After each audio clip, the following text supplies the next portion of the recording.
పవన్ కళ్యాణ్ గారు స్వయంగా నన్ను 2 వారాల కిందట హైదరాబాద్లో ఉండే వారి నివాసానికి పిలిచారు. మహేష్ మొదటి జాబితాలోని పేరు రావాలి, కానీ ఎందుకనో చిన్న చిన్న ఇబ్బందుల వల్ల ప్రకటించలేదు. అంటే ఆ రోజు కూడా మీరు చూశారు, కాగితం మీద రాశారు బుక్లో, 2వ జాబితాలో ఖచ్చితంగా నీ పేరు వస్తుంది, నువ్వు వెళ్ళి ఎన్నికల ప్రచారం చేసుకోమని చెప్పారు. అందుకనే ఆ రోజు కూడా పవన్ కళ్యాణ్ గారితో మాట్లాడేటప్పుడు పక్కనే లింగంనేని రమేష్ గారు కూడా ఉన్నారు నాతో పాటు, వారే తీసుకెళ్లారు ఇంటికి కూడా. మరి మేము కూడా పవన్ కళ్యాణ్ గారే స్వయంగా 2వ జాబితాలో నీ పేరు ఉంటుంది, వెళ్ళి ఎన్నికల ప్రచారం చేసుకోమని పవన్ కళ్యాణ్ గారు చెప్పంగానే ఉత్సాహంతో విజయవాడ నగరానికి వచ్చాం.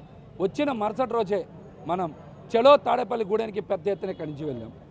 అక్కడి నుంచి మీరు చూశారు, పంచాయత్ సెంటర్లో కార్యాలయం తెరిచాం, చిట్టినగర్, భవానీపురం అనేక ఎన్నికల ప్రచార కార్యాలయాల్ని తెరిచే క్రమంతో పాటుగా మా క్యాడర్ మరింత ఉత్సాహంగా పనిచేసింది. మరి నా కుటుంబ సభ్యుల్ని, నా భార్యని, నా కూతురుని కూడా ప్రచారానికి తీసుకొచ్చాను.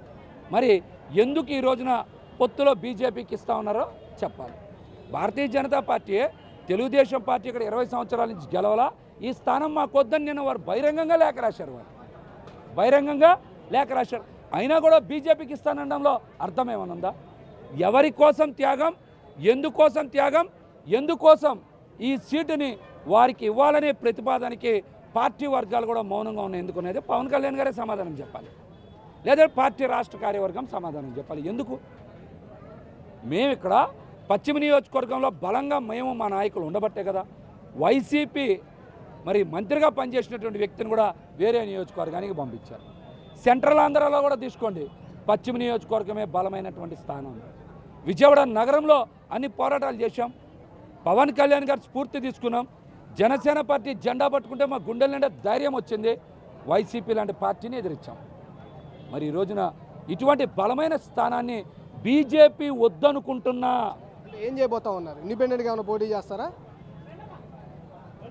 నేను ఇందాక నుంచి ఒక్కడే మాట చెప్పాను, పశ్చిమ నియోజకవర్గంలో మా కేడర్ మొత్తం కూడా పోటీ చేయాలనే నిర్ణయం తీసుకున్నారు.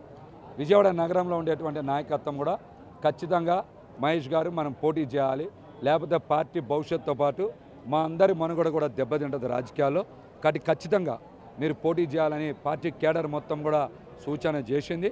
వారి సూచనని, అభిప్రాయాన్ని గౌరవిస్తా పశ్చిమ నియోజకవర్గంలో జనసేన పార్టీ జెండా పట్టుకొని పవన్ కళ్యాణ్ గారి బొమ్మ వేసుకొని పోటీ చేస్తాం. అంటే ఇండిపెండెంట్గా పోటీ చేస్తారా, పార్టీ ఆదేశాలను ధిక్కరిస్తారా? పవన్ కళ్యాణ్ గారు బొమ్మ వేసుకొని జనసేన పార్టీ జెండా మీదే పోటీ చేస్తాం.